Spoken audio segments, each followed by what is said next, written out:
Nós fazemos eventos para incentivar as políticas públicas, encorajar o network. Somos independentes e neutros, mas nós também lidamos com controvérsias.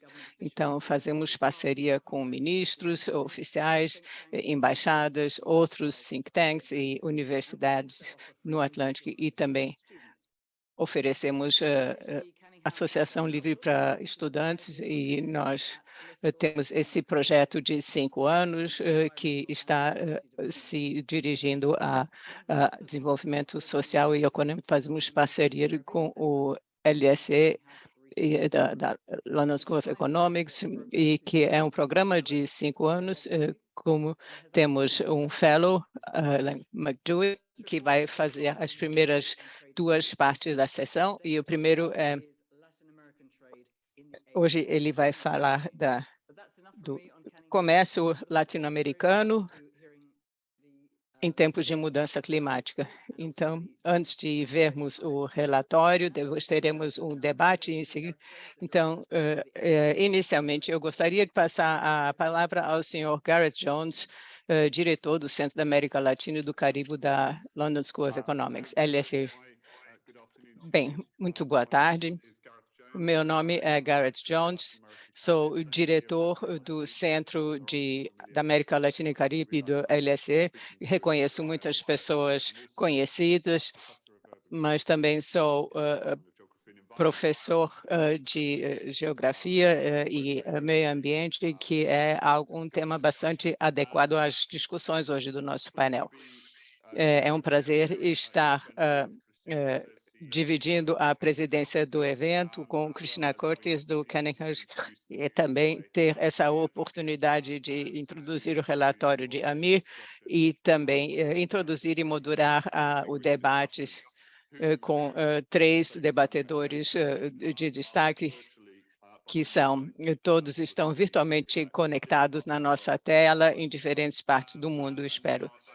E são o senhor Nicolas Grau, Andrés do Chile, Andrés Valesiano da Costa Rica e Janet Sanches da CEPAL em Santiago. E rapidamente quero falar apenas algumas informações sobre a organização.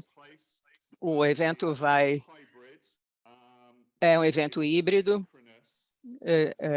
síncrono, ou seja, de certa forma, é amplamente virtual, ou seja, ao mesmo tempo é virtual e presencial, e fazemos podcast para fazer a gravação com a permissão de todos, e temos alguns poréns técnicos poderão ser resolvidos brevemente através dos podcasts. O evento também tem tradução simultânea em espanhol e português, e os senhores já estão hábeis no Zoom. É preciso ativar os seus botões de tradução que estão ali ao pé da página do Zoom para obter a tradução. O Centro da LSE de América Latina e Caribe oferece eventos, faz pesquisa, se envolvem em pelo menos sempre com 3 línguas, que é o que podemos fazer, o que é um grande desafio no Reino Unido. Isso é um desafio na LSE. Ocasionalmente, esses eventos são interpretados como esse, e também o relatório de Amir será divulgado depois na mídia social e também no site, e estará disponível no inglês, espanhol e português. Ao final das apresentações e nas discussões que seguem pelos nossos panelistas, também teremos oportunidade de perguntas, e isso será feito online. Então, sempre pedimos que encaminhem pela função Q&A de perguntas, e serão dirigidas aos membros do painel. Para os que estão na sala, podem usar ou levantar a mão, isso no estilo antigo. E eu farei o possível para atendê-los nas suas perguntas. Mas se não tiverem perguntas, ainda assim, perguntaremos ao palestrante ao final teremos um café no final da apresentação e os estudantes também estarão ali podendo se identificar nos 90 minutos que estaremos aqui reunindo. Bem, então vou lhes apresentar o palestrante e os 3 debatedores. Antes de passar o microfone ao Amir Lepto, é um fellow de pesquisa da Canning House na LACC. Sua pesquisa encontra-se no cruzamento entre a política industrial, gestão dos recursos naturais e a agenda do desenvolvimento sustentável. Como resultado, a sua pesquisa tem centrado na economia política de desenvolvimento. Ele também fez um doutoralmente em Cambridge e também em outros distritos. Nicolás Grau Veloso, outro ministro da Economia, do Desenvolvimento e do Turismo no Chile, foi professor assistente de Economia na Faculdade de Economia e Negócios da Universidade do Chile e é também pesquisador no Centro de Estudos de Conflito Social e Coesão, chamado COES, conhecido de alguns, e também fica no Chile. Ele fez o seu doutorado em Economia na Universidade de Pensilvânia em 2014, e sua pesquisa tem se centrado na economia do crime e da educação. Já Andrés Valenciano Yamuni é ministro sainte de Comércio Exterior da Costa Rica. Ele tem mais de 15 anos de experiência profissional, é engenheiro industrial, formado pela Universidade da Costa Rica, com mestrado em negócios internacionais pela Fletcher School, na Tufts University nos Estados Unidos, e é o Senior Fellow da Lee Kuan Yew School. Before becoming minister, he was the executive president of the Instituto Nacional de Aprendizaje, where he was in charge of technical and vocational education in the country. And Jeanette Sanchez has been Director of National Resource Division of ECLAC, CEPAL, in Santiago since 2017. She holds a PhD in Public Policy Santiago. Tem doutorado em Políticas Públicas e Transformações Sociais pela Universidade Autônoma de Barcelona e completou também doutoramento em Desenvolvimento da Universidade Católica de Louvain-la-Neuve, o mestrado em Planejamento Comunitário da Universidade de Texas e o mestrado em Economia pela Flexo Equador e também é economista pela Universidade Católica do Equador. Os 3 debatedores vão se alternar nos comentários. Bem, e agora eu tenho grande prazer de passar a palavra ao Amir Lebdioui, do Canning House. Ele é fellow de pesquisa da Canning House.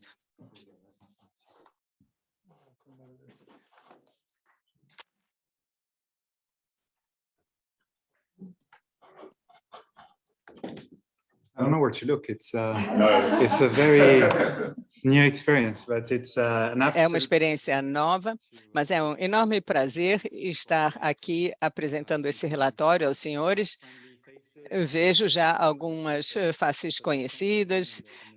Isso é uma sala muito elegante aqui no nosso novo prédio, então é um grande prazer poder contar com um grupo tão eminente, destacado de debatedores hoje, com muita experiência nesses assuntos. Então, apesar do fato de termos longo tempo para cobrir os temas, mas essa apresentação é a base dos debates, e com Andrés,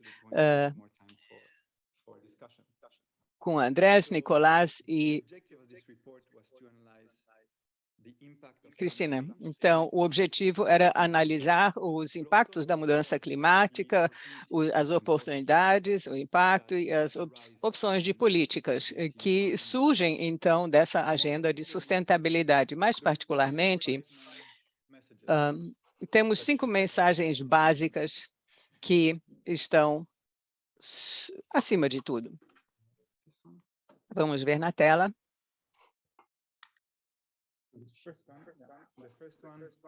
O primeiro é o fato que a mudança climática e sua mitigação terão efeitos de consequências muito graves sobre o comércio, tanto a curto quanto a longo prazo no comércio latino-americano, e esses efeitos são intensificados pelo perfil existente da região. A segunda mensagem é que a implantação das renováveis tem sido um sucesso na América Latina, mas muito ainda precisa ser feita para ligar a energia renovável com a expansão da agenda do desenvolvimento industrial.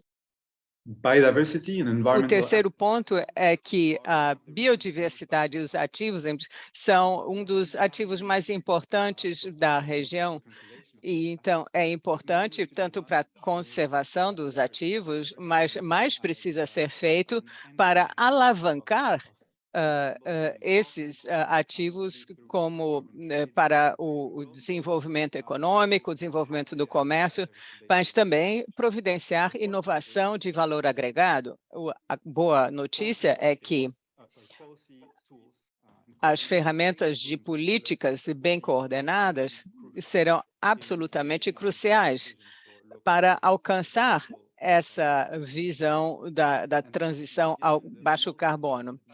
E também, dado a natureza diversa e a necessidade de coordenação, um Green Deal latino-americano pode ser o caminho a seguir. Há, sem dúvida, desafios para essa agenda, mas não são insuperáveis.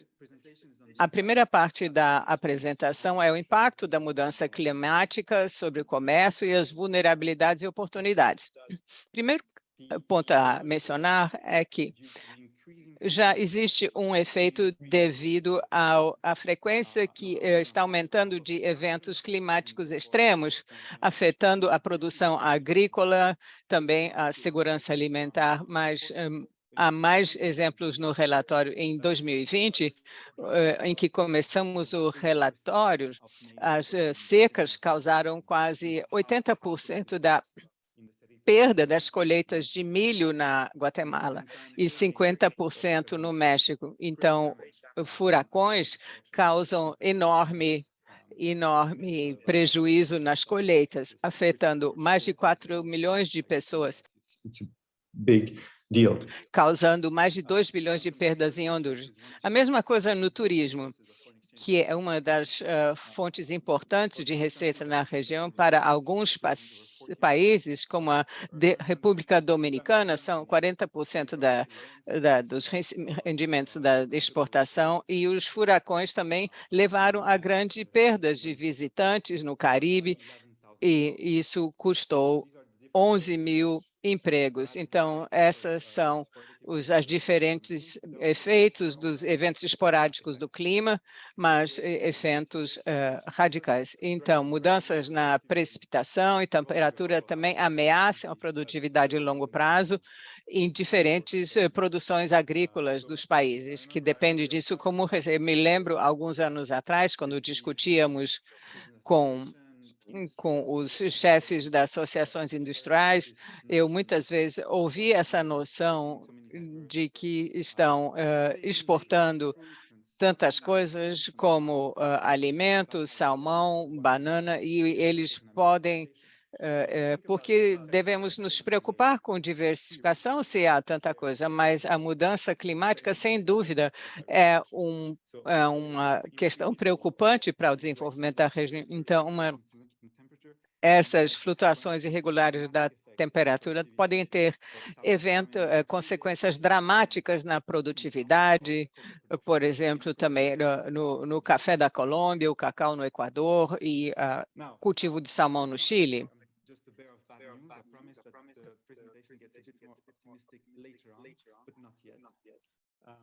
Fossil fuel climate change.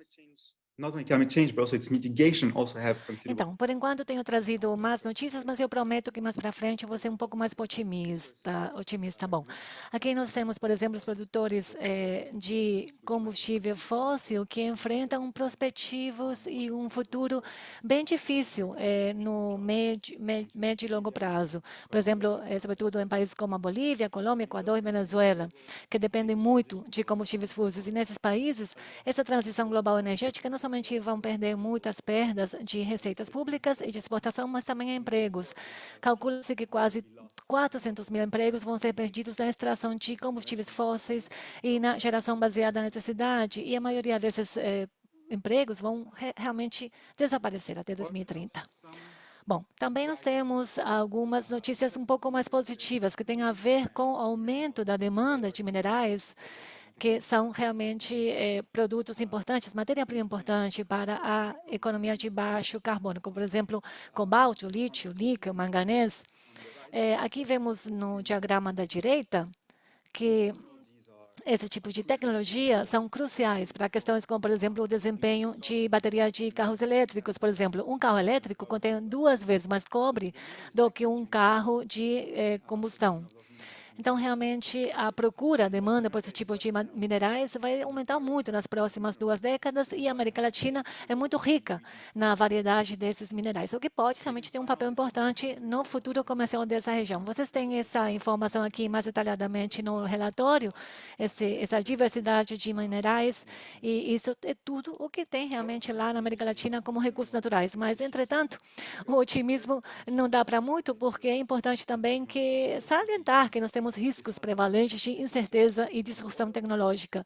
Não é o novo petróleo. Então, essa transição energética vai ser muito devagar na América Latina. Por exemplo, há 100 anos atrás, o Chile era muito dependente de, por exemplo, de combustíveis fósseis. Eu sei que os chilenos concordam com isso, mas, essencialmente, nos anos 30, esse cientista alemão chamado Fritz Haber, ele conseguiu produzir um nitrogênio para usar como adubo ou fertilizante.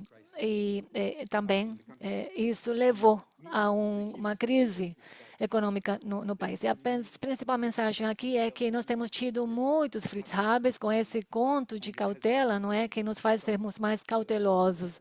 E a relevância hoje é importante quando a gente fala da questão de minerais críticos, porque tem muita pesquisa e desenvolvimento, por exemplo, que tem sido investido para desenvolver baterias que não usam cobalto ou lítio, mas que são, por exemplo, baterias que usam a condição estável, usam, por exemplo, nitrogênio ou hidrogênio. Então, é muito bom para essa região não colocar muita esperança nos minerais críticos para o futuro, e o que vai realmente levar a região para a transição energética.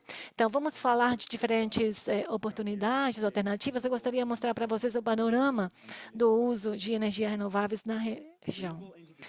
Bom, o uso de energia renovável na região tem sido muito bem sucedida na América Latina.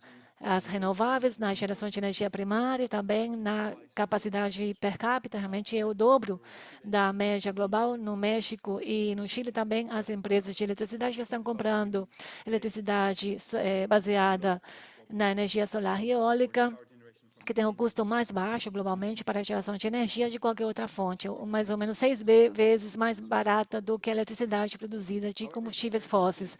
Entretanto, ainda nós temos muitas discrepâncias em nível subregional e nacional. Por exemplo, no Caribe, a capacidade de energia renovável ainda é muito baixo, e também o acesso a esse tipo de energia ainda é muito, muito alto, né? Essa lacuna, essa brecha realmente para acessar a energia ainda é muito difícil em países como Nicarágua, Guatemala e Peru. Também nós temos muitos apagões em algumas partes da região, o que leva à perda de produtividade. Quando a gente fala dos países da região, são classificados mais ou menos em 4 grupos: aqueles que dependem muito de combustíveis fósseis como fontes de geração de eletricidade, aqueles que também estão fazendo uma boa transição para as renováveis, com o medo, claro, que eles vão esgotar muito rapidamente os recursos de combustíveis fósseis. Temos aqueles países também da região que também têm que diversificar a matriz energética, porque basicamente só dependem de hidroelétricas, quando isso aqui também é muito fortemente impactada pelas condições climatológicas. Nesses países que têm com uma matriz energética mais resilientes, que têm uma mescla mais diversa de fontes energéticas, mas também eles enfrentam alguns desafios. Quando falamos de investimentos, eu vou falar alguns pontos aqui do slide, mas temos aumentado muito os investimentos. 3 países, o Brasil, o Chile e o México, têm ou representam 3/4 dos investimentos renováveis na região desde 2010.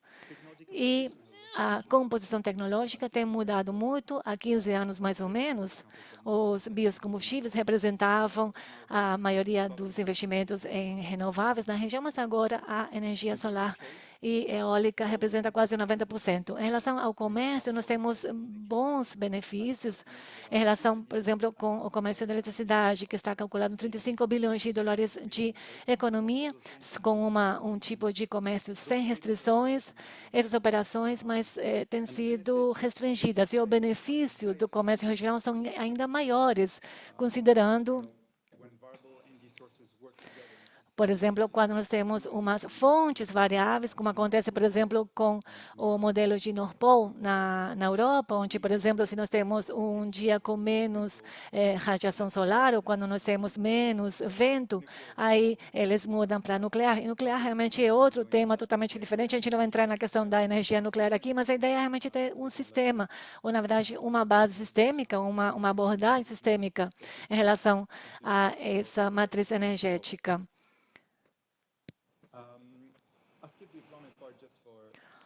Eu vou pular essa parte aqui. Se quisermos falar sobre essa questão aqui no painel, tudo bem. Mas eu vou falar o seguinte sobre a manufatura e cadeias de valor. Os países da América Latina, com a exceção específica do Brasil, estão, sobretudo, em segmentos de valor agregado baixo das cadeias de valor de energia renovável. A maioria dos países da região, sobretudo, exporta matéria-prima como lítio, madeira de balsa, minério de ferro, plástico, que vão diretamente para a China para produzir tecnologias e importam, por exemplo, painéis solares. Então, aqui nós temos, por exemplo, a capacidade de fabricação de turbinas eólicas no Brasil, menos no México e na Argentina, mas a maioria das turbinas eólicas da região têm sido importadas. Algumas empresas internacionais têm investido na expansão da fabricação, da produção de turbinas eólicas, mas revela que elas enfrentam muitos obstáculos pela capacidade de manufatura no local, sobretudo a volatilidade da demanda, muito relacionada com a falta de integração do mercado. É muito difícil planejar a expansão, o que também está relacionado com políticas energéticas instáveis, que, sobretudo, acontece muito recentemente no México, quando a abordagem do governo atual em relação às renováveis tem mudado dramaticamente. Do mesmo jeito, quando a gente fala de segmentos de alto valor agregado, quando a gente fala de P&D, nós temos um panorama bem misto. O Brasil provavelmente tem feito mais em termos de liderar a atividade de P&D na região, em relação especificamente na produção de biocombustíveis, que é realmente uma história de sucesso brasileira. Mas também, quando a gente fala de capacidade de P&D em renováveis, vamos ver baixos níveis na maioria dos países. E a maioria da atividade, capacidade de P&D na região, nós temos que falar sobre o financiamento público e privado. Então, não é o versus aqui, não é um em relação ao outro.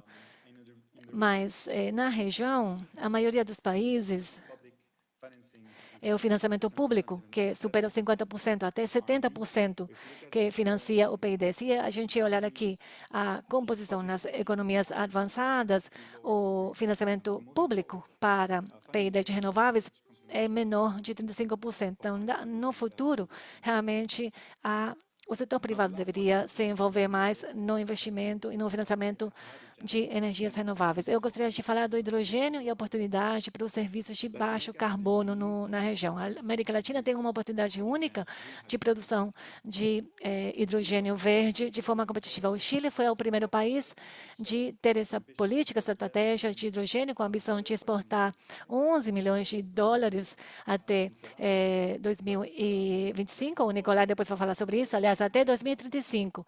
Isso tem sido seguido pelo Brasil, Colômbia e Panamá. Temos um conjunto diverso de oportunidades para vários países da região em relação à exportação, para reduzir também a conta de importação de combustíveis fósseis, mas também vemos uma forma de descarbonizar a mineração, sobretudo com a pressão para a redução da intensidade de energia utilizada na mineração. Entretanto, a discussão temos que levá-la além do hidrogênio. A ideia realmente não é a exportação de hidrogênio, mas pensamos em todas as oportunidades de mercado que existem para a localização e a descarbonização de serviços que usam muita energia. Então, os países da América Latina poderiam alavancar o potencial de produção de energias renováveis e do hidrogênio verde para ser os pioneiros na oferta de uma gama de bens e serviços descarbonizados, incluindo, por exemplo, a manufatura de baixo carbono, mineração, serviços tecnológicos também, a mineração de criptomoedas também, que é um tópico bem quente, não é? Para a nossa discussão seria interessante, mas é claro, para enfrentar os desafios devido à intensidade do carbono. Então, para o futuro, a expansão de energia limpa, confiável e barata poderia ser utilizado como um ativo-chave na região para atrair o investimento direto estrangeiro em serviços que utilizam muita energia para garantir que existe uma energia limpa de energia, uma fonte limpa de energia. Bom, o terceiro ponto tem a ver com a biodiversidade no contexto de estratégias comerciais. Os países da América Latina oferecem uma gama de serviços ecossistêmicos, dos quais todo mundo se beneficia e ninguém paga por eles. Tem havido alguns esforços de política, sobretudo na Costa Rica, para comercializar e compensar pela proteção de ativos ambientais.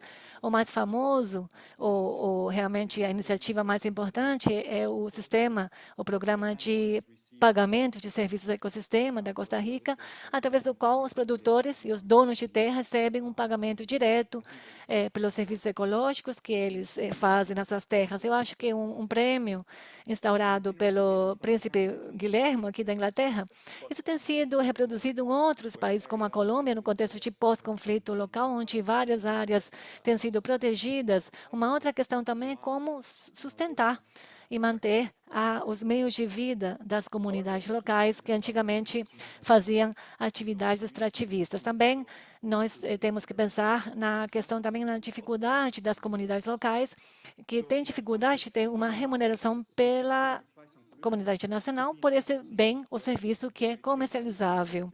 Então, na verdade, a questão de geração de valor, geração de renda. Em 2019, os governos arrecadaram globalmente 45 bilhões de dólares, colocando um preço na contaminação, na poluição. O México, o Chile, a Colômbia têm começado a utilizar também esse tipo de sistemas de comercialização de emissão de carbono, mas para serem utilizados como ferramentas de comércio eficazes, tem que ser utilizado pela região como toda. Ou seja, para implementar esse tipo de sistema, seria muito mais fácil para a região negociar como um bloco econômico junto com a União Europeia ou com outro tipo de países para gerar mais valor fora da região. O ecoturismo também tem que ser mencionado, é provavelmente uma das formas que tem sido um dos temas mais discutidos em termos como gerar valor comercial através da proteção da biodiversidade. Tem alguns benefícios. É uma boa ferramenta para promover a inclusão social, também a redução de pobreza, sobretudo em regiões remotas dos países, sobretudo como fontes alternativas de criação de emprego. Então, você não vai ter que ir para regiões urbanas, os centros urbanos, o pessoal pode ficar nas áreas originais, nas áreas remotas, mas temos limitações, é claro. Uma delas é a volatilidade de renda e também a vulnerabilidade climatológica. Por exemplo, nós temos nas Ilhas Galápagos, são um exemplo da queda dramática de receita durante a Covid. Perderam uma quantidade enorme de receita com a falta de turistas. E eu não sei se isso é uma coisa boa ou ruim, mas eu lembro de ter encontrado o governo, pessoas do governo das Ilhas de Galápagos, mas agora também tem mais recursos para outro tipo de setor.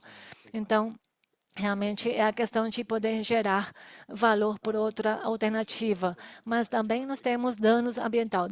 Ecoturismo demais acaba matando o ecoturismo. Então, a ideia é encontrar formas alternativas de captar o valor econômico, protegendo a biodiversidade ao mesmo tempo. O que vai nos levar para esse colibri. Vocês têm tem engenheiros aqui? Fora o Andrés? Tem engenheiros na sala? Então, basicamente, o que nós vemos em termos do valor de inovação, o que chama a sua atenção? Bom, fora que é a questão que é muito lindo, né? Algum palpite?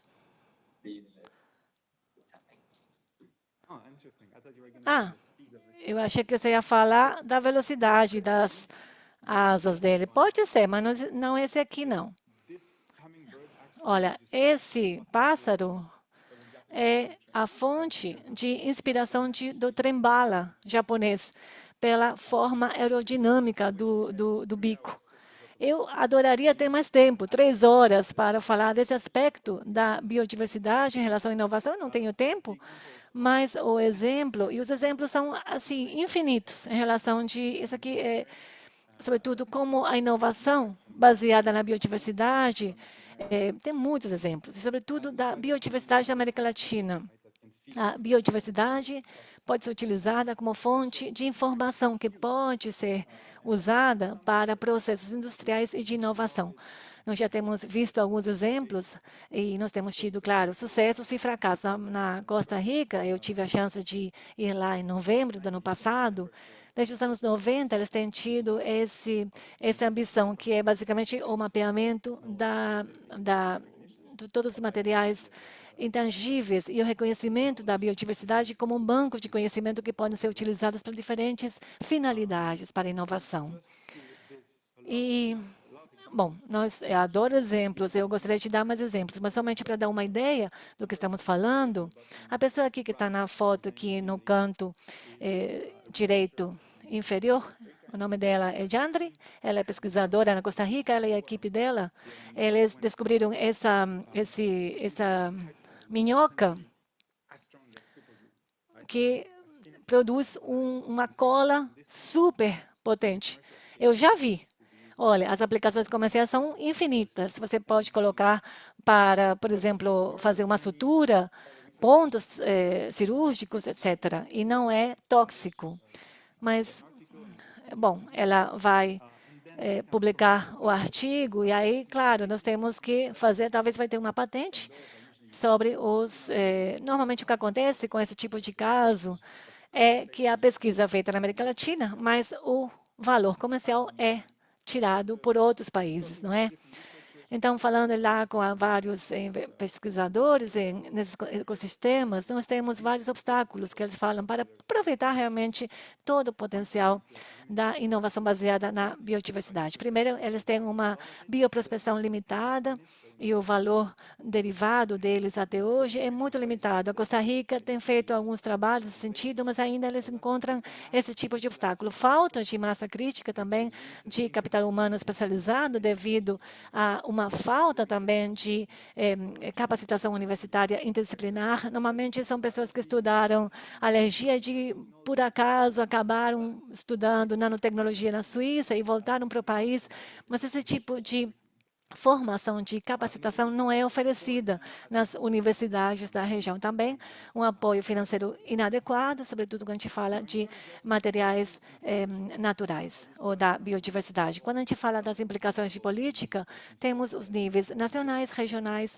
e também globais. Primeira questão sobre a política industrial verde e um contexto de visão coerente em relação às oportunidades que vão surgir, estão surgindo da agenda global de descarbonização. Nós temos que ter uma visão de longo prazo para desenvolver as indústrias sem tudo o que incluía a economia baseada nos combustíveis fósseis.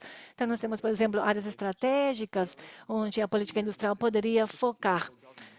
E, sobretudo, nos últimos anos, vários governos da região têm realmente começado estratégias interessantes, como a Costa Rica, a Argentina, aqui nós temos elencados os diferentes exemplos. Uma outra questão que vale a pena mencionar são também as competências ou capacidades para essa transição energética, para localizar, para levar esse tipo de trabalho e de capacidade na América Latina. Claro que nós temos que ter capital humano, porque no final das contas temos que ter pessoas para produzir bens e serviços. E a sua competência tem que estar lá, para que eles possam realmente fazer tudo isso. E aqui, o desenvolvimento não é somente fazer mais um curso, abrir um curso aqui relacionado à energia renovável e tudo mais. Não.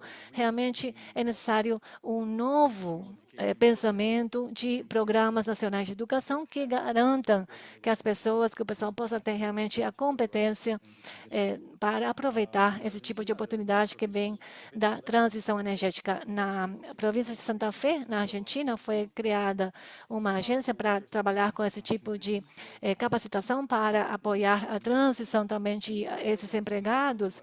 E esse tipo de agência pública é importante. Até mesmo nós temos um outro exemplo do Chile, onde eles estão basicamente, gradativamente, eles estão eliminando gradativamente essa planta de carvão, mas nós poderíamos ter como problema uma falta de alinhamento entre os empregos que são gerados e aqueles que são perdidos. A ideia é não deixar ninguém para trás, não somente os mineiros de carvão, mas também outro tipo de comunidades. Nós temos realmente que garantir que todo mundo seja incluído nesta transição. Então, depois, esse tipo de visão de financiamento, venture capital, startups, nós temos que saber como atrair aqui o capital de setor público. Também o financiamento de longo prazo é importante para a transição energética, sobretudo quando os benefícios de inovação vão ser cada vez maiores no futuro. Infelizmente, o setor doméstico de bancos privados tem sido realmente muito devagar, tem se comportado muito, não tem sido muito averso ao risco e normalmente as pessoas têm que falar e procurar esse capital de risco fora do país, que tem um papel importantíssimo para ajudar as startups a sair da fase de descoberta para a comercialização dos produtos. Mas até mesmo no contexto de capital de risco, os investidores podem se sentir atraídos a oportunidades num período de tempo relativamente pequeno. In long-term financing and particularly the role of national development banks need to be mentioned. Particularmente, o papel dos bancos de desenvolvimento nacionais precisa ser ativado e para reduzir também níveis de riscos, também para realinhar os fluxos financeiros, financiamento direto, etc., para financiar os investimentos necessários à transição local. O último ponto da economia circular e as políticas nacionais é a economia circular, que é essencialmente uma gestão cuidadosa dos fluxos de material, inserindo isso nos processos de produção. E tem altas implicações para o tópico de hoje, porque sistemas lineares de produção podem causar muito mais prejuízo, levando ao despejamento de resíduos, etc. Contrast circular production systems. Aumentando os custos para o país. Então, temos a oportunidade agora de comercializar esses resíduos como algo de valor elevado. E também com o apoio da Unido,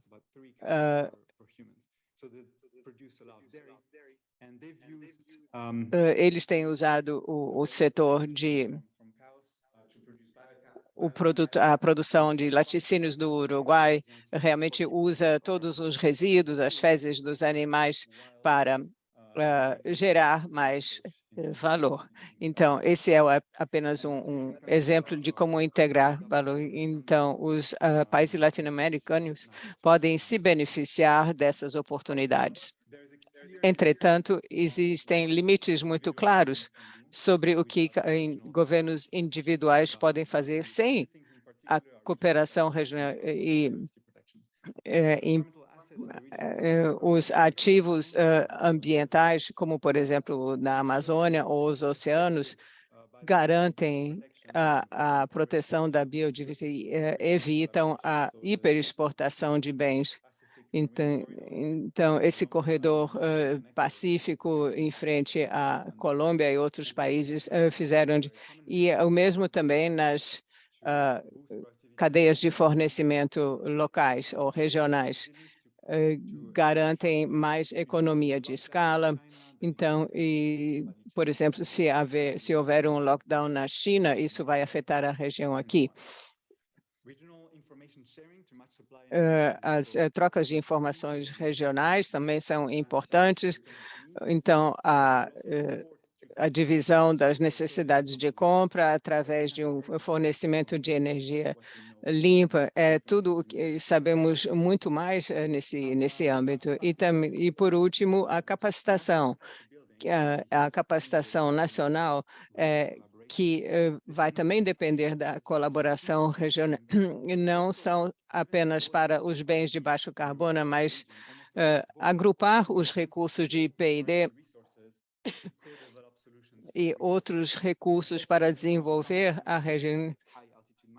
Então, por exemplo, a mineração em grandes alturas, isso também envolve grandes alianças regionais e também atores acadêmicos que vão ajudar a superar dificuldades, similarmente ao que se faz na europeia, por exemplo, com a European Battery Alliance, e a regionalização do comércio de emissões de carbonos vai também incentivar esse desenvolvimento. Então, essa abordagem regional que torna importante discutir a ideia do Green Deal latino-americano, que é um pacote que vai reunir metas climáticas, de desenvolvimento econômico e inclusão social já é discutido em várias partes, mas também mais e mais nas regiões em desenvolvimento. Chamado Pacto Verde, Pacto Ecossocial, mas a ideia é realmente ter esse plano verde. Então, essa ideia é importante devido à necessidade de coordenação para esse modelo de inteligência climática, para que se aproveite as complementaridades regionais. Por exemplo, a abundância de minerais, capacidade de manufatura no Brasil, também as proximidades de Paraguai, Uruguai e também. Então, a reunião para reunir todos para o desenvolvimento de um desenvolvimento regional que beneficia a todos faz sentido. Essa ideia do Green Deal latino-americano também tem benefícios para diversos setores, não apenas manufatura ou mineração, mas também agricultura e energia limpa. Então, isso podemos discutir mais depois durante os debates. E, por último, para não parecer muito ingênuo, claro que há grandes desafios, especialmente no financiamento. Esses desafios são superáveis. Acesso a financiamento, programas que envolvem altos custos, precisam sempre ser comparados às perdas que se sofreria em consequência da mudança climática, mas também os aumentos de receitas que isso poderia gerar é importante. Desalinhamentos políticos também são um outro desafio, rivalidades pessoais, posicionamento em termos da competição geopolítica Estados Unidos-China. Enfim, mais esforços serão necessários, como, por exemplo, o recente acordo de Escazú e a parceria do clima Então, muitos atores precisam ser reunidos para poder atingir os objetivos. E para finalizar, gostaria de citar essa citação do economista Albert Ishman. Ele diz que há muita necessidade de criatividade. As economias latino-americanas precisam avançar. Então, a necessidade de reimaginar as possibilidades futuras também do comércio. Então, o que ele disse é que a criatividade sempre vem como surpresa. Antes, não podemos continuar com ela e não acreditamos que ela aconteceu quando aconteceu. Em outras palavras, não nos envolveremos conscientemente em tarefas sabendo que haveria necessidade de criatividade. É muito mais se abordar alguma coisa achando que vamos usar recursos simples e assim a coisa vai acontecer. E assim também na região como a Europa estão discutindo o Green Deal há muito tempo, algo que há 50 anos atrás era impensável. Então, por isso a criatividade, a imaginação ajudam quando se pensa fora da caixa.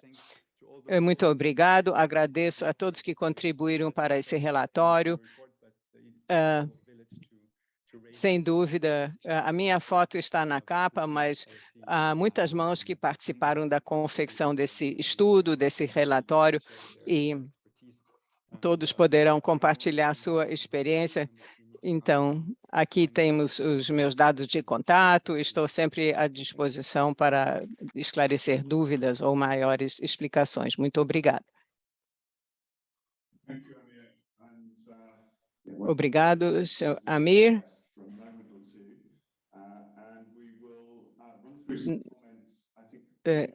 Ouviremos comentários e vamos ouvir agora os debatedores que eu já apresentei.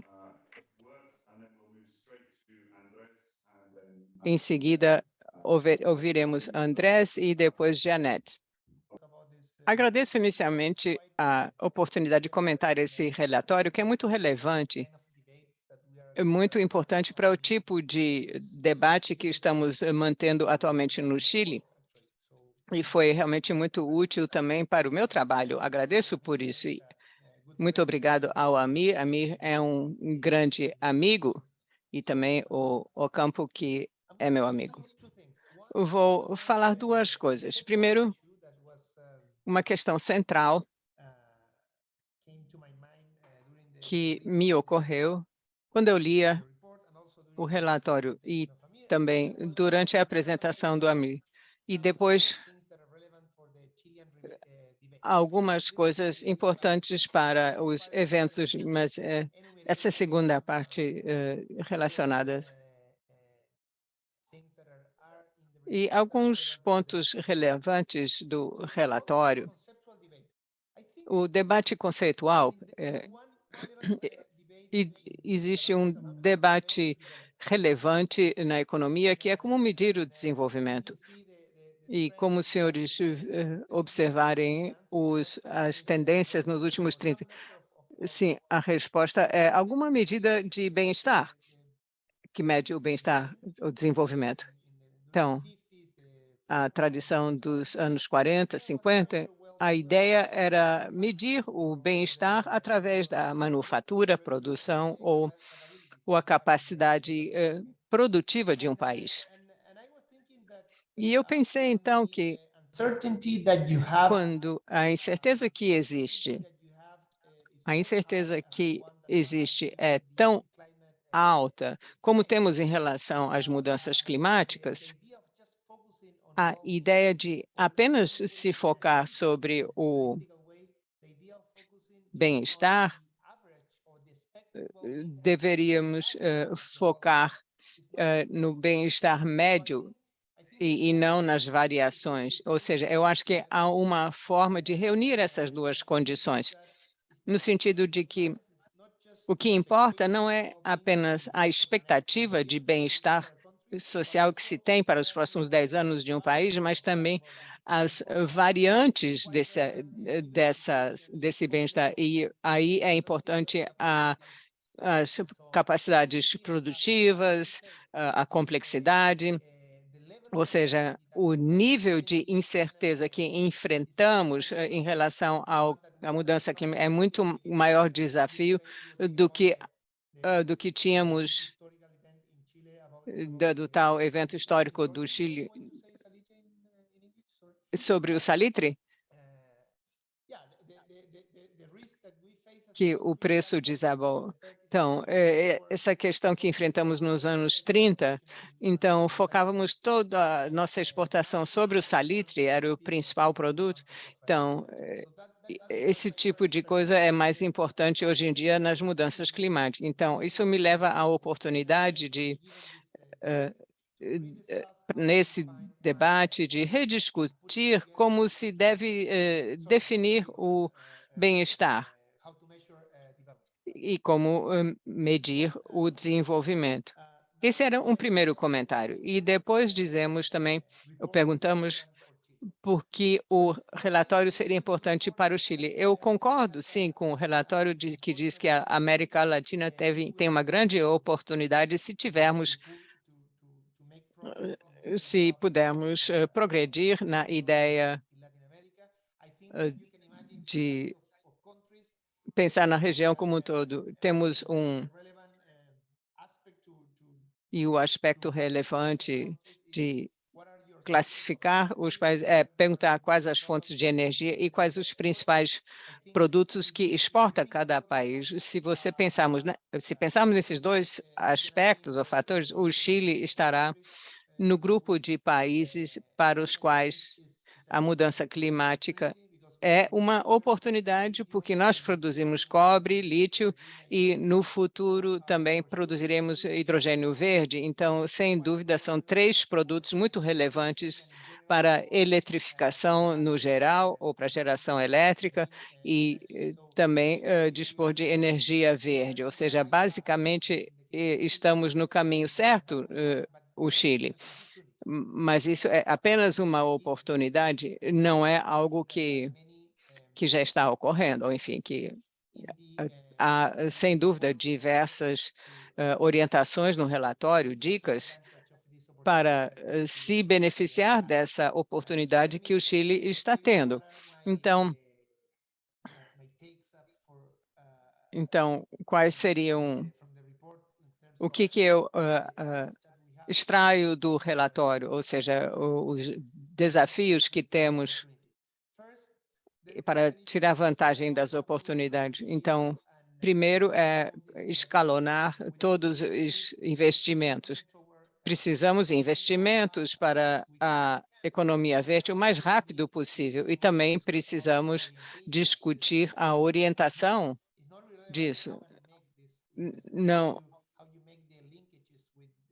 é relevante como estabelecer links com produtores locais e como gerenciamos a tensão potencial entre empresas grandes e as grandes empresas estão preparadas para fazer essa mudança, essa transição, ainda que não haja coordenação do governo, tem vantagem nesse processo. Mas isso acontece mais em pequenas e médias empresas. Mas temos uma chance de que esta transição para uma economia mais verde, mais limpa, possa aumentar a desigualdade que já temos no Chile, ou até mesmo que possa aumentar também a heterogeneidade que nós temos na produtividade aqui no país, o que realmente se tornaria um grande problema, porque isso vai ter um impacto enorme em salários, vai ser muito relevante também para a transição socioecológica, onde nós estamos agora e para onde nós queremos ir no futuro. Portanto, no relatório fica muito clara essa ideia de que nós não podemos achar que é normal o fato de que, por exemplo, que nós temos, por exemplo, esse tipo de empresa, de empregos vão ser criados no mesmo local que onde nós temos agora outras empresas. É verdade, nós temos lítio, cobalto e até mesmo a potencialidade do hidrogênio verde, mas as oportunidades de negócio que vão ser criadas não são necessariamente no mesmo lugar onde estão se perdendo, vão se perder os empregos atuais. Então, do ponto de vista político, para o governo é um enorme desafio. O fato de que nós temos que ter muito mais conhecimento sobre como envolver as comunidades nesses processos todos. Então, você pode, e eu vou encerrar com isso aqui, olha, você pode falar para a comunidade em Magalhães, por exemplo, no sul do Chile, você pode falar para essas comunidades que o hidrogênio verde é tão importante e relevante para o mundo, mas vai que para eles não tem um impacto, não vai criar emprego para essa comunidade. E, muito pelo contrário, vai criar problemas ecológicos para ela. Então, vamos ter uma tensão entre o que é a meta globalmente falando, e qual que é a meta especificamente para essa comunidade. Bom, eu sou otimista, porque, como eu disse no início, o Chile é um país que tem todas as oportunidades possíveis para se aproveitar da situação atual, mas não, claro, uma coisa que vai ser fácil, e para isso nós temos que ter muita coordenação dentro do governo. E o que é verdade é que o jeito em que o governo, o Estado, está estruturado no Chile, imagino que isso seja o caso de vários outros países, não é fácil criar esse grau de coordenação necessária, a coordenação que é necessária para continuar progredindo. Eu vou encerrar falando que é muito relevante o relatório para o debate atual que estamos tendo aqui no Chile, e também gostaria de passar uma mensagem aos acadêmicos, estudantes que estão aí em Londres. O Chile tem essa oportunidade, mas também estamos muito abertos para continuar fazendo debates. Se vocês quiserem também vir fazer a pesquisa nessa transição que estamos tendo no Chile, são muito bem-vindos aqui no Chile. Nós precisamos de mais ideias, precisamos de mais pessoas pensando sobre como fazer aqui no país essa transição. Estamos muito abertos para termos uma boa conexão, um bom contato entre o setor acadêmico e as políticas públicas. Obrigado. Perfeito. Bom, em primeiro lugar, muito obrigado pelo convite. Obrigado aos organizadores, a Canning House, ao LSE, pelo convite para estar aqui nesse evento. Parabéns ao MIR, ao Canning House, à London School of Economics e todo mundo que colaborou nesse relatório. Como vocês podem ver até agora, o relatório é muito ambicioso. Gostaria de começar comentando em termos da abordagem do sistêmico que tem esse relatório, que eu acho que é muito importante. Muitas vezes, especialmente no setor acadêmico, devido à superespecialização, nós tentamos usar essa abordagem de desafios sociais de um ponto de vista ou de um ponto de expertise ou outro, mas no final das contas, os desafios reais são muito mais complexos, o que nos força, nos obriga a olhar com a abordagem mais sistêmica, que nos força também a colaborar com outros. Espero que o pessoal da plateia e todo mundo possa realmente reconhecer o nível de dificuldade que a Miri e os outros colaboradores têm usado e se esforçado para realmente considerar e fazer ver realmente todos os diferentes aspectos. Por exemplo, nós temos a mudança climática e as mudanças infraestruturais também, de infraestrutura, que são muito importantes e que são muito bem expressadas e definidas no relatório. E isso dá realmente um panorama muito claro da bagunça que traz tudo isso, né, todos os diferentes aspectos. Eu acho também que é importante que o relatório traz exemplos práticos do que estão fazendo os países. Isso mostra realmente, em termos práticos, como alguns países conseguiram realmente acertar em algumas partes do quebra-cabeça, mas no final das contas, esse tipo de desenvolvimento tem que acontecer em todo o setor, de uma forma geral. E isso é importante também e é muito bem definido e explicado no relatório. Uma terceira questão, eu não vou comentar na questão dos desafios da mudança climática, porque eu entendo que todo mundo aqui já reconhece o nível de risco que isso representa, mas eu acho que o mais importante, e que está muito presente no relatório, olha, eu gostaria, para ser franco, eu gostaria de ter visto um pouco mais que como a transição verde é também, ao mesmo tempo, no final das contas, uma transição social. Quando a gente fala do requisito, por exemplo, de novas competências, indústrias políticas, investimentos em P&D, que o relatório reconhece muito bem, mas eu teria adorado, por exemplo, ver uma perspectiva de gênero nisso tudo, porque, como o Nicolás também salientou, temos uma grande variabilidade sobre quem vai ser mais afetado, mas as barreiras estruturais que agora estão afetando, por exemplo, muitas mulheres ou jovens, quando querem ter acesso ao mercado de emprego, vão ser mais intensificados.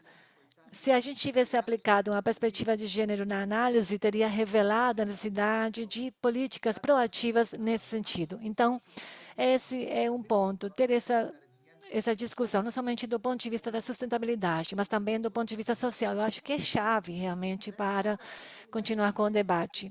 E também gostaria de compartilhar com todos, muito rapidamente, eu sei que nós não temos muito tempo, o que estamos fazendo aqui na Costa Rica, quais têm sido os desafios, e também gostaria de encerrar a minha fala, contando quais são, na minha opinião, os desafios estruturais da América Latina para essa agenda.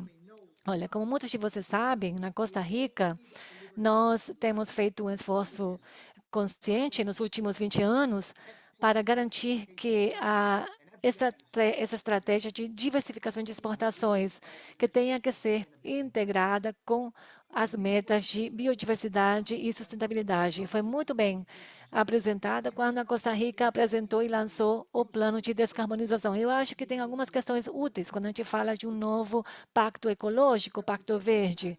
Um plano de descarbonização ou uma agenda de emissão zero, um pacto verde, tem que ser capaz de enviar mensagens muito claras para todos os atores sociais, econômicos e políticos, até mesmo os investidores do setor privado, sobre como a gente pode se beneficiar desse tipo de plano.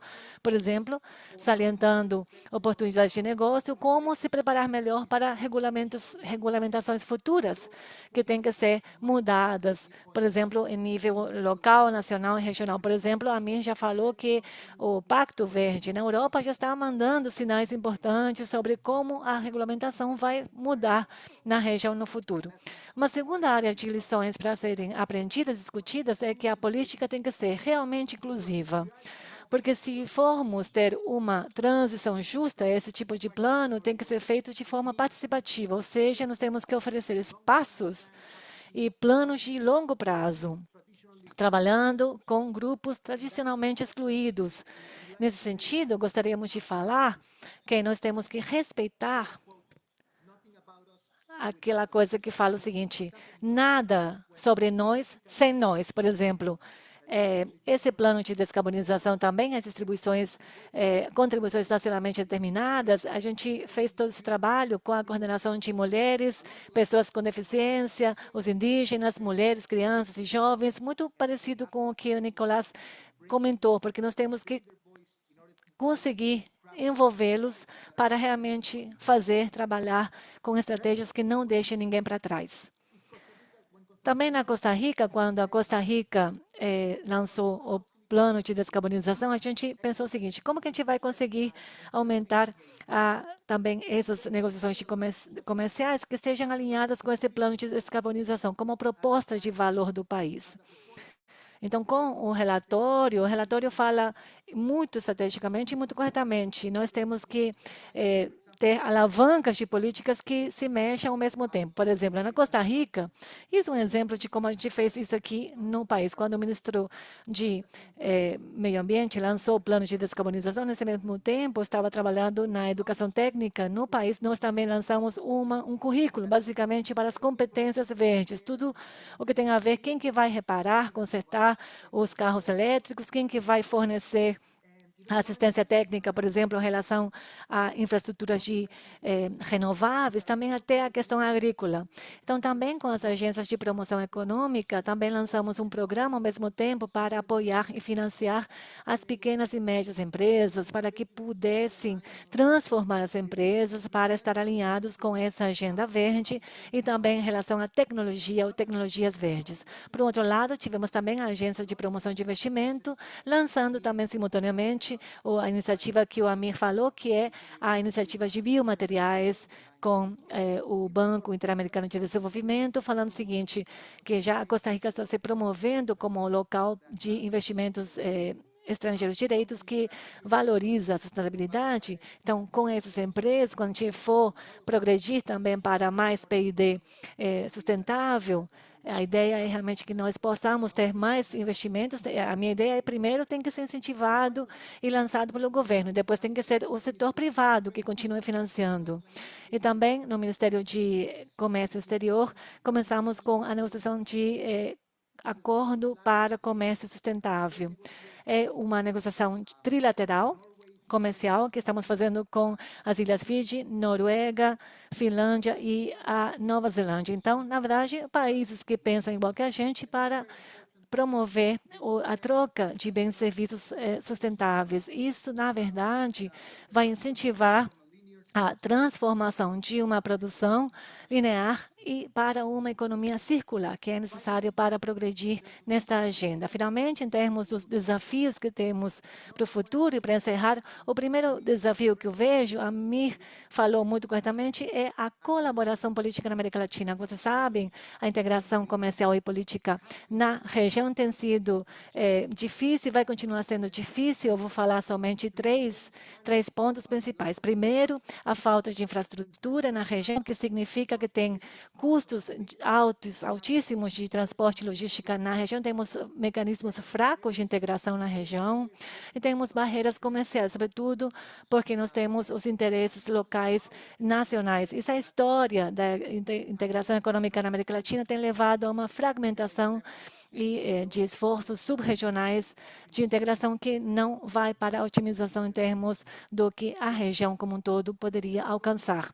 Bom, a instabilidade política também pode ser um desafio em relação a como tudo isso vai ser equilibrado com as questões nacionais. Isso poderia ser um problema para o futuro. Finalmente, eu concordo que a Covid, como pandemia, tem mostrado realmente o grande problema de dívida que nós temos aqui nos países e realmente a dependência de organizações internacionais, o que leva a um financiamento muito pequeno para as pequenas e médias empresas e também para o capital de risco, como, por exemplo, a Amir mencionou. Eu peço desculpas por ter usado tanto tempo tentando para comentar no relatório, mas muito obrigado realmente pelo convite e pela oportunidade de falar. Obrigado, estou aqui à disposição caso os estudantes ou alguém mais tenha alguma pergunta. Obrigado. Eu gostaria agora de pedir para a Janete os seus comentários. Muito obrigada, obrigada. Olha, é difícil ouvi-los, mas eu acho que agora sou eu, não é? Bom, eu gostaria, em primeiro lugar, agradecer o Centro da América Latina do Caribe e a Canning House pelo convite. Estou muito honrada de poder comentar no relatório do Amir sobre o comércio da América Latina na era da mudança climática. Tem sido um prazer, uma satisfação realmente ler o relatório do Amir. Estou muito feliz, muito satisfeita de poder também compartilhar este fórum também com ilustres convidados, ilustres ministros da região. Então, realmente um grande prazer estar aqui. Em primeiro lugar, eu gostaria de falar o seguinte, que o assunto, o tema do relatório é de absoluta importância para a região latino-americana e do Caribe, porque, como a Amir reconheceu, é uma das regiões mais impactadas pelos efeitos da mudança climática. A preocupação com a mudança climática e até mesmo por outras questões de segurança, como, por exemplo, segurança energética, segurança alimentar, são preocupações importantes e relevantes agora, justo agora, para as regiões, para a região, para os governos e a população da região. Isso tem aumentado, claro, junto com as crises políticas entre a Rússia e a Ucrânia. E o conceito do documento é muito importante, muito bem documentado em todos os aspectos. Eu realmente concordo com toda a proposta e acredito que é uma contribuição importantíssima. Entretanto, gostaria de passar os meus comentários para tentar enriquecer o diálogo e o debate. Two parts, the diagnosis and the policy Vou recommendations. dividir minha fala em duas partes, o diagnóstico e os comentários. Na parte diagnóstica, eu concordo com a questão dos desafios e oportunidades levados pelas causas e o risco de não se desenvolver é parte do desenvolvimento. O que tem grande impacto das mudanças na frequência e gravidade de episódios extremos do clima já afetaram a produção, turismo, exportação, etc. Por outro lado, a mudança para uma economia descarbonada está formando as novas demandas e formatando o comércio que serão mas também irão aumentar a demanda dos materiais críticos. Finalmente, as mudanças nos padrões de consumo que estão pedindo mais sustentabilidade nos recursos, a região produz e está fazendo grandes esforços para diminuir o impacto ecológico e social. Parece importante destacar que, adicionalmente a isto, a esse contexto, existe um contexto histórico estrutural onde a sua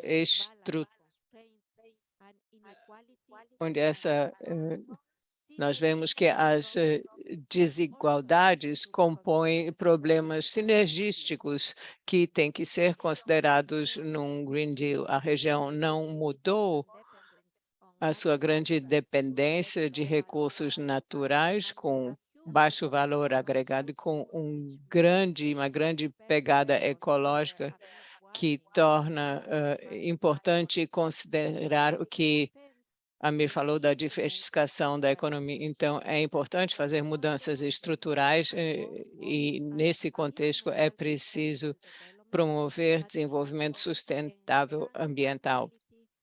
Mas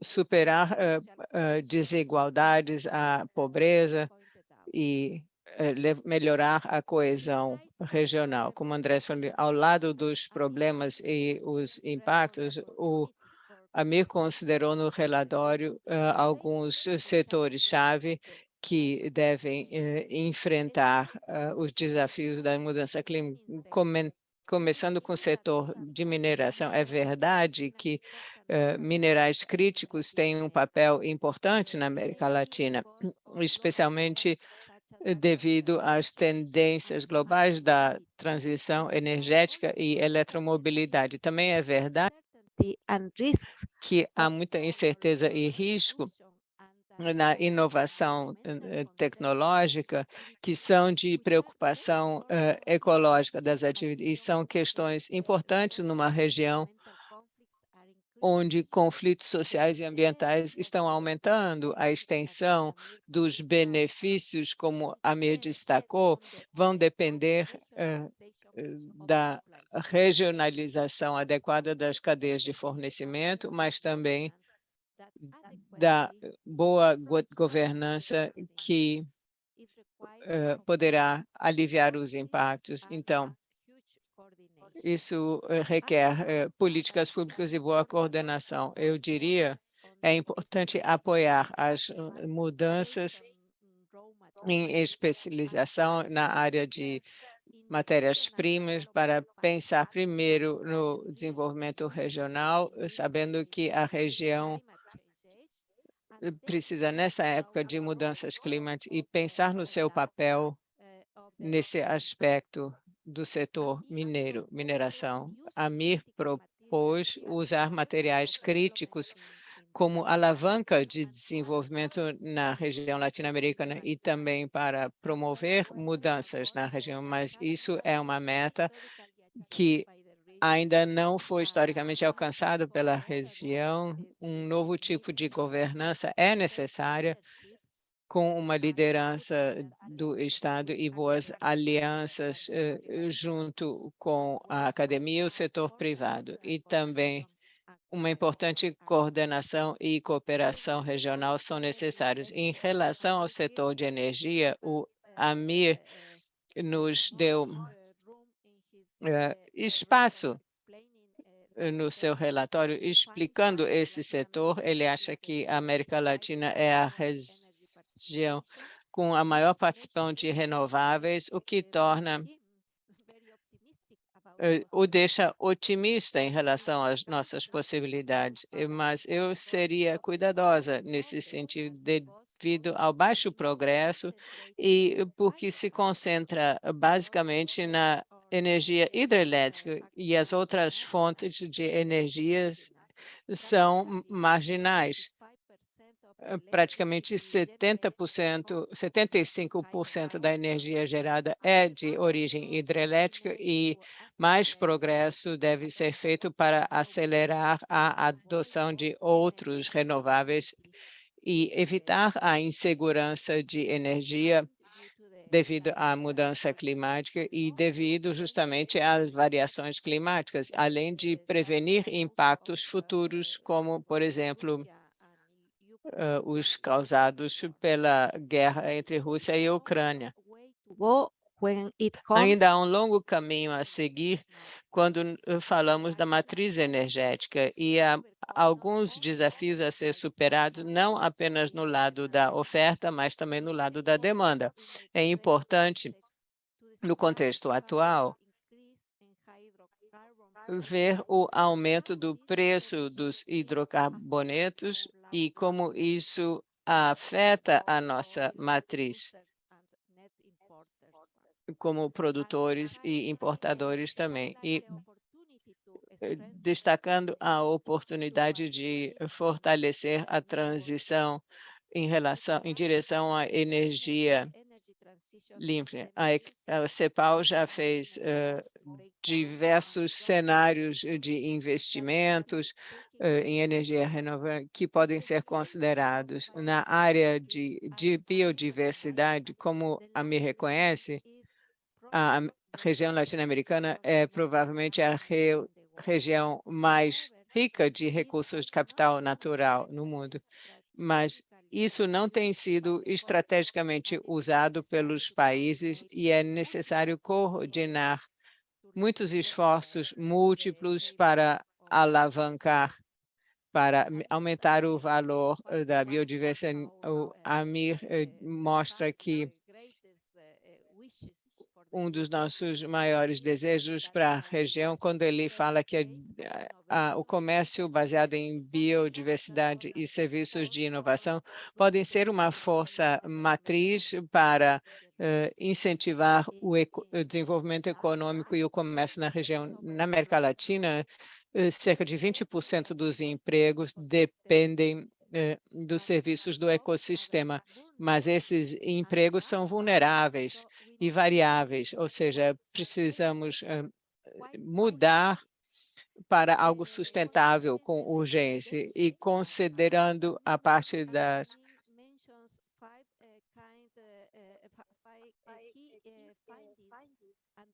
Amir falou das recomendações, 5 recomendações sobre essa transição para a economia sustentável. Primeiro se refere à energia de transição de energia como condutor do desenvolvimento dos serviços e atividades com baixo carbono. Eu concordo muito com ele. A CEPAL também já mencionou a transição energética para energia sustentável e limpa, as key drivers to e develop eletromobilidade elétrica e outras possibilidades na região com menos pegadas de carbono. Mas para conseguir isso e fazer a integração região, a complementariedade deve ser aumentada, uma vez que a região precisa de mais coordenação e cooperação entre países. Por outro lado, é importante ter mais governança participativa para desenvolver todos os parceiros na transição energética. Senão, isso espontaneamente não vai acontecer. É importante considerar que a América Latina e Caribe é uma região muito heterogênea, por exemplo, há produtores de petróleo e exportadores versus importadores de petróleo, que é necessário mais incentivos para acelerar a transição energética, como já disse o ministro do Chile. E é importante também alcançar a vontade de todos os países e para entender as suas realidades e necessidades uns dos outros. O grupo de recomendações se relacionam a serviços de biodiversidade e serviço como a transformação no desenvolvimento sustentável. Amir falou que o empurrão global para a descarbonização e a mitigação das mudanças climáticas será um condutor das mudanças no comércio. É verdade que as emissões de carbono precisam alcançar além de fronteiras de países para que os mercados de carbono sejam usados como ferramentas diretas, uma vez que a tendência não está muito pronunciada, mas nós precisamos compromissos dos países desenvolvidos para fazer isso. Então, esse debate da biodiversidade na região envolve diferentes responsabilidades. Isso deve ser considerado se os países do Sul querem que sejam capazes para proteger seus sistemas de ecosserviços. O relatório recomenda também dar bons exemplos de pagamentos para serviços ambientais ou programas de pagamento de serviços ambientais. Essa é uma das ferramentas que nós na CEPAL enxergamos grande potencial e que tem a tendência de incorporar mais aspecto social. A região chegou a 23% de água da floresta, mas é uma das regiões com mais altas taxas de desmatamento. E desde 1990 a 2020, foram perdidos 70% da sua área florestal. Além disso, os povos indígenas e as comunidades locais estão intimamente ligadas à biodiversidade na América Latina. E há muitos estudos que mostram que as terras mais bem conservadas são as ocupadas por indígenas e comunidades locais, que têm um papel essencial na sua custódia e conservação, mas nem têm sido suficientemente reconhecidos e apoiados. Uma outra boa recomendação e exemplos que destacam o papel transformador do ecoturismo, que geralmente oferece empregos para mulheres e jovens que nem sempre são tão aproveitados, mas o turismo também é serviços de turismo é vulnerável. Foi um dos setores mais seriamente afetados pela pandemia. E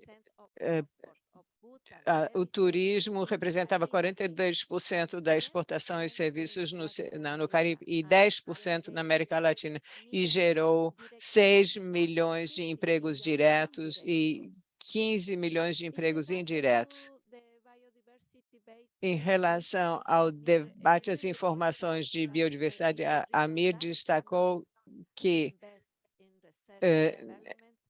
na região não há muita pesquisa para desenvolvimento humano, também para a coleta ou seja, não oferece apoio financeiro na pesquisa. E se isso não acontecer, essas oportunidades não serão consolidadas, porque a riqueza de espécies endêmicas é muito grande, mas é preciso que os governos precisam enxergar e superar as restrições. Há uma ambição de longo prazo, ou seja, uma necessidade urgente para se agir sobre os preços atuais. Mas é importante considerar que a guerra está além da sua 6,3 trilhões está falando das maiores economias do mundo. Então, 2,5% estão atuando para Isso é importante para as regiões Argentina, Brasil, Peru, México, Argentina. Aqui há apenas 208 bilhões de dólares para a recuperação verde, que 1,2 bilhões são consistentes com as cláusulas ambientais. Como a Amir falou, a região tem muitos ativos ambientais importantes para a economia do futuro, mas há desafios importantes para saber usá-los de forma estratégica. A terceira dimensão é a necessidade de políticas coordenadas a nível nacional para incentivar as capacidades regionais e assim como, por exemplo, incentivar políticas de emprego, políticas públicas, financiamento, coordenação regional, cooperação. Essas são políticas importantes a serem consideradas e as recomendações do Amir são muito úteis. A CEBAL sugeriu articular políticas ambientais, sociais, industriais e desenvolvimento que são relevantes não apenas para incentivar a transformação para o baixo carbono, mas também uma transformação inclusiva para perseguir metas de igualdade e democráticas nessa região tão desigual. A quinta parte é a necessidade de coordenação e cooperação regional. Eu concordo plenamente. A Amir fez uma taxonomia e deu bons exemplos de diferentes especialidades nos países latino-americanos. A região acho que deve ir até além para integrar e fazer complementaridade das suas cadeias e baseado em recursos naturais, onde os países também podem compartilhar conhecimento e habilidades tecnológicas, infraestrutura, regulações tributárias para criar práticas na região adequadas aos tempos difíceis. Além disso, ele falou de uma necessidade central nessa região América Latina e Caribe, que é a necessidade de um Green Deal que pode gerar grande impacto sobre diversos setores econômicos, como energia limpa, agricultura, eletricidade, sistemas de emissão de carbono, mineração inteligente e também a biodiversidade explorada. Esses são os desafios que nós já consideramos há vários anos e requer um grande empurrão para a sustentabilidade em diversos fatores e também na transição energética, serviços públicos como eletromobilidade, saneamento, economia circular, transição agroecológica, economia dos cuidados, médica, turismo e bioeconomia, inclusão digital. A Amir propôs corretamente para cuidar dessa coordenação regional é importante para se alcançar o Green Deal regional. Isso é um desafio para essa região que historicamente tem problemas para construir uma agenda regional comum, mas eu concordo com essa necessidade. To join several E multisectoral outra recomendação importante da Amir também, fazer a transição para uma transformação produtiva ecológica e também ter políticas adequadas na região de competências adequadas para os novos empregos que serão criados por essa nova economia e também políticas sociais e meioambientais. Para obter essa importante transformação, nós também requeremos um papel importantíssimo dos governos na região, que tem também limitações importantes financeiras e, portanto, tem que trabalhar junto com o setor privado e a sociedade civil. Por isso que o Pacto Verde é tão necessário, como a Amir tem colocado muito corretamente. Finalmente, falar dos esforços, importantes esforços, de que se não tivermos um pacto verde global para garantir a segurança climática global e a paz e o financiamento e a estabilidade financeira, os objetivos e os benefícios vão ser muito limitados para a região e para o mundo. E com isso, eu gostaria agora de encerrar as minhas palavras, a minha fala, com o que eu disse no início da minha fala. O tema e as recomendações do relatório do Amir são pertinentes e importantes. E eu gostaria de parabenizar o Amir pela coragem de escrever um relatório tão abrangente, tão difícil. Ele tem feito um trabalho ótimo.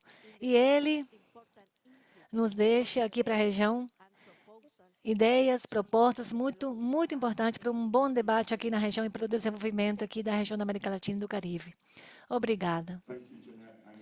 Obrigada, Janete. Agora eu gostaria de propor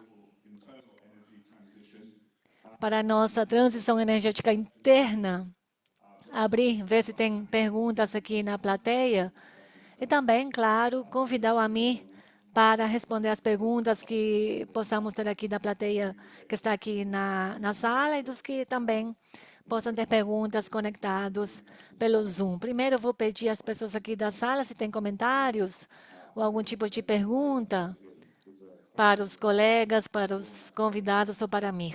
Parece que tem uma pergunta aqui no fundo.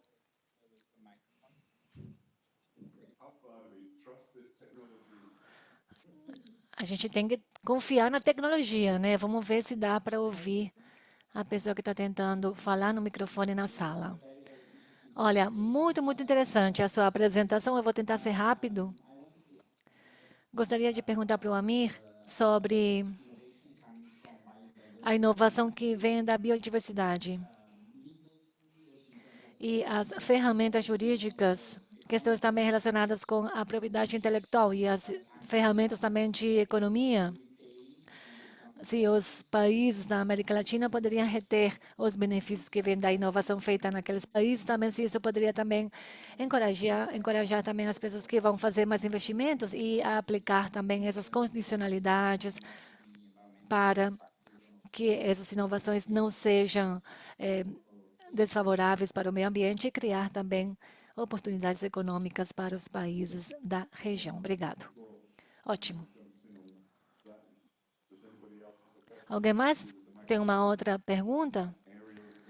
Especialmente porque o microfone está naquela região da sala. Poderiam aproveitar, né? Obrigado. Obrigado aos diferentes palestrantes. Obrigado pelos comentários. Olha, falando sobre o que o Amir disse mais para o finalzinho da palestra dele, as questões de limitações que ele mencionou, esses desafios de políticas,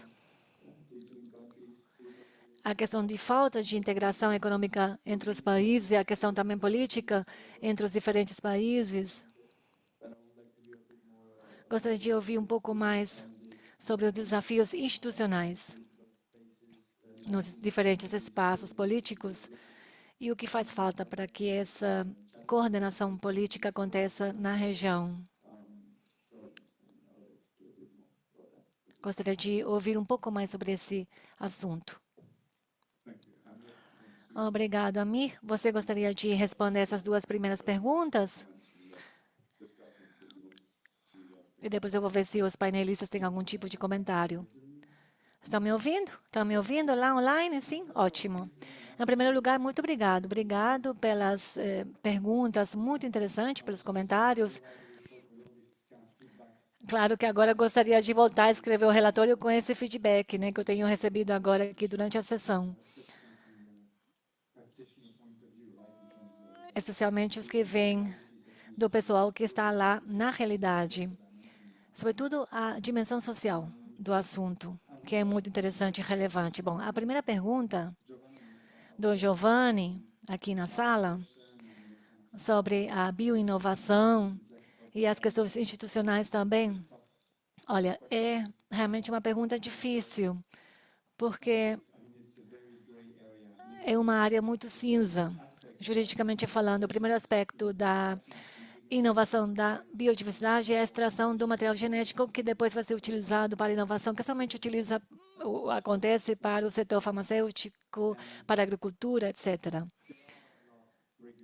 Existe uma certa legislação em relação ao transporte desse tipo de material. Nós temos um protocolo, mas os Estados Unidos, por exemplo, não tem ratificado esse acordo. Muito frequentemente, por exemplo, eu já estive lá na Costa Rica e eu vejo, por exemplo, que muitas pessoas levam esse material genético fora do país em malas, sem um tipo de fiscalização. Então, a Chanel tem um produto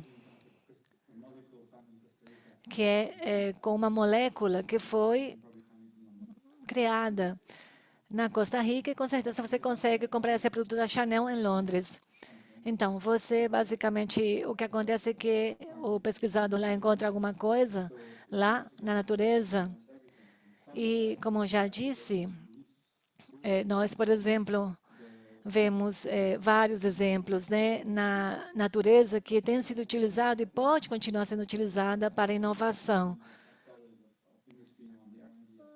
Tem um investimento muito alto, mas é muito difícil que você, quando você recebe a inspiração de qualquer lugar do mundo, é muito difícil você ter que falar para alguém que ele ou ela tenha que mostrar e provar que essa inovação veio de um país específico, de uma região específica, porque o investimento nesse tipo de inovação derivada da biodiversidade, envolve centos de milhões de dólares. Em relação aos desafios da integração econômica da região, eu falei de alguns, os palestrantes convidados também, mas o que acontece, sobretudo, como a Janete e o Andrés falaram, e o Nicolás também, são as limitações regionais. Alguns países da região se beneficiam mais do que outros da coordenação ou da falta de coordenação. Por exemplo, qual que é o país que vai conseguir atrair o investimento de fora, com essa falta de coordenação, como já foi falado aqui? Temos, claro, alguns que vão se beneficiar mais do que outros. Também o Nicolás falou também do aspecto social, mas no nível regional também isso é uma das grandes dificuldades. Podemos falar também que o que tem acontecido, talvez o papel da CEPAL, que é muito ativo também no incentivo também da cooperação regional, sobretudo a partir dos anos 70. Muito bem.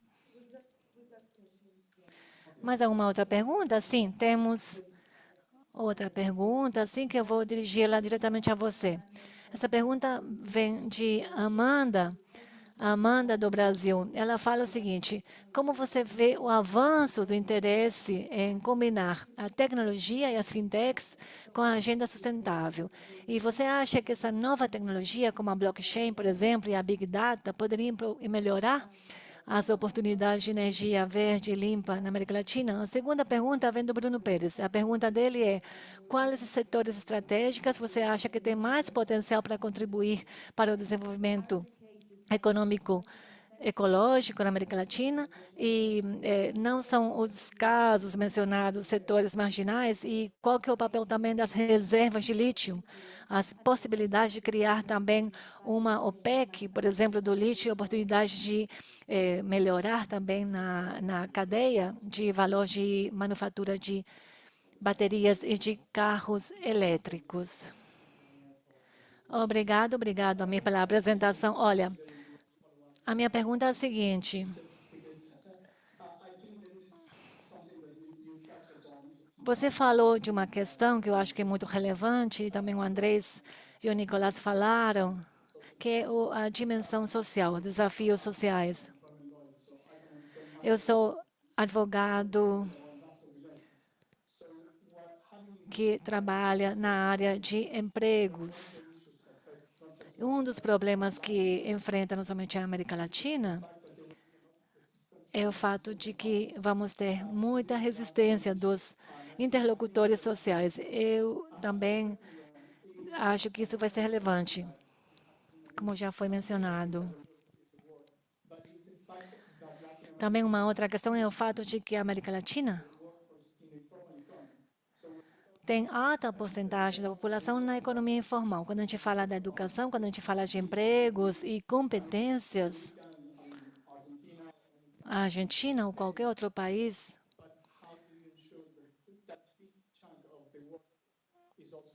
também tem o problema. Mas como que a gente vai garantir que essa grande parte da população que não tem acesso à economia, que está trabalhando também na economia informal, vai ter acesso também a essa transição? E um último ponto, também eu tenho feito um pouco de pesquisa na integração de América Latina. Eu tenho menos otimismo do que você no sentido de enxergar no futuro a melhor integração econômica dos países. A gente tem visto alguns acordos comerciais bilaterais entre alguns países, não realmente como um bloco da América Latina. Isso, bom, tem acontecido há 300 anos na região. Não tem conseguido fazer realmente essa integração econômica na região como um todo. Uma última observação antes de você fazer as respostas. Também algumas perguntas já foram respondidas, por isso que a gente não consegue vê-las agora, porque já foram respondidas pelos painelistas. Muito bem, muito obrigado. Também aos meus colegas aqui por cuidarem de algumas perguntas. Ótimo. Espero que isso aqui, bom, seja um precedente muito bom para futuras reuniões em formato híbrido. Bom, em relação à primeira pergunta muito importante, de fato. Temos tido iniciativas interessantes e, de fato, uma questão que vale a pena mencionar é um programa do Chile para reunir startups no Chile e criar ecossistemas de inovação no país. Mas poucas das startups envolvidas nesse programa que estão envolvidas com tecnologias de carbono, de baixo carbono.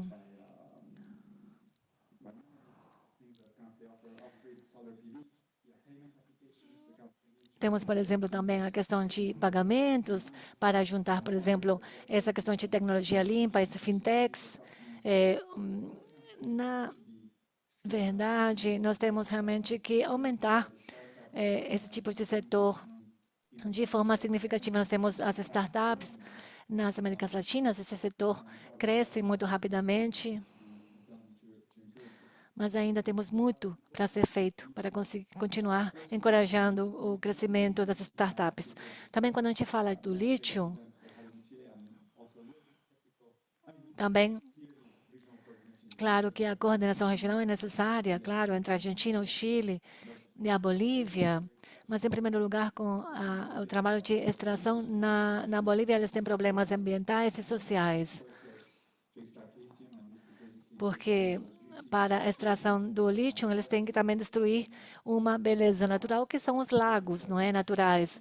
Então, na verdade, é uma questão muito difícil do ponto de vista ambiental e social. Mas a ideia seria que esses três países pudessem pensar, debater juntamente, em conjunto, qual seria a solução.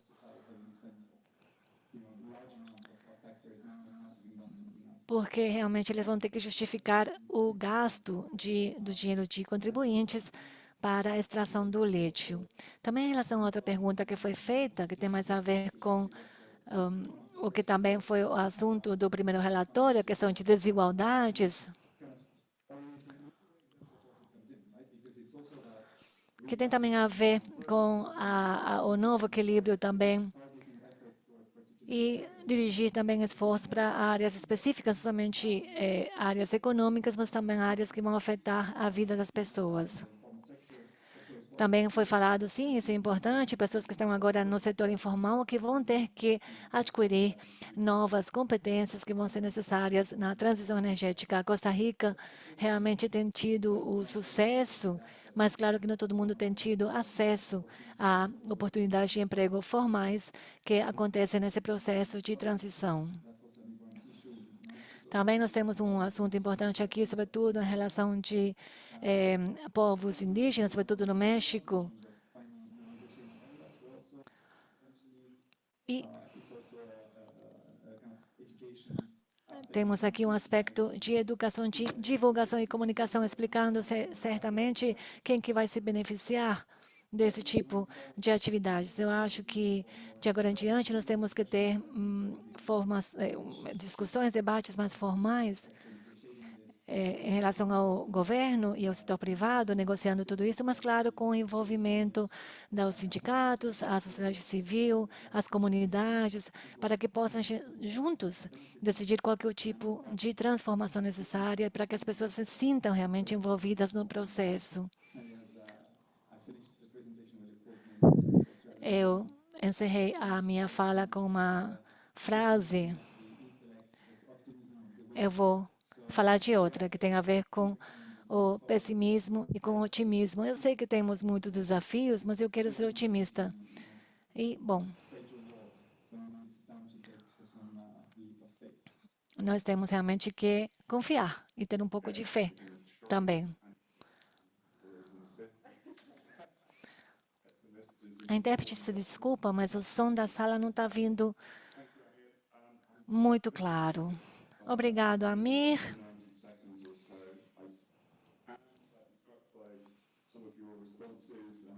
Bom, eu gostaria de saber se, em relação aos comentários que temos ouvido online, aqui os comentários da sala,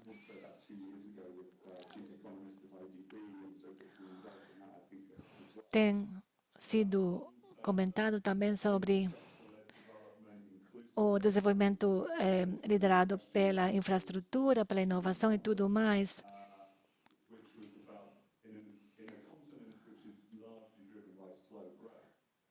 num continente, sobretudo com muito crescimento, com crescimento muito lento, mas com uma estrutura que requer um crescimento mais rápido. Em quais circunstâncias você enxerga essa transição verde, energética, que requer realmente uma transformação rápida, de crescimento rápido? E qual que é a relação com os ciclos políticos também? E com isso, eu não vou entrar nesse tema, porque realmente esse tema é muito denso. Bom, com isso, Cristina vai falar rapidamente para encerrar o evento. Muito obrigado que o pessoal que está aqui presencialmente. Muito obrigado também pela participação dos colegas que estão conectados online. Espero que a gente tenha a oportunidade muito em breve de se conhecer, se encontrar pessoalmente. Muito obrigado pela interação. E, bom, agora, por favor, leiam o relatório e espero que achem um relatório muito bom e espero que também possamos contribuir em relação ao relatório. E se não tem ouvido o suficiente, vamos ter também um relatório ou uma versão do relatório em podcast, que isso vai ainda ter mais oportunidades para digerir melhor o relatório e toda a informação contida nele. Então, muito obrigada a todos e passo a palavra para a Cristina. Eu também gostaria de agradecer ao Amir pelo seu relatório e sua apresentação. Estamos tentando considerar esses vários aspectos e conversar com os gestores das políticas públicas. Então, é deliberado a gente estar transmitindo esse tipo de evento. Então, que eu diria, então, sem dúvida, teremos outros tópicos que serão veiculados online e foi muito importante a sua contribuição, Amir, para o nosso programa. Muito obrigada. Agradecemos.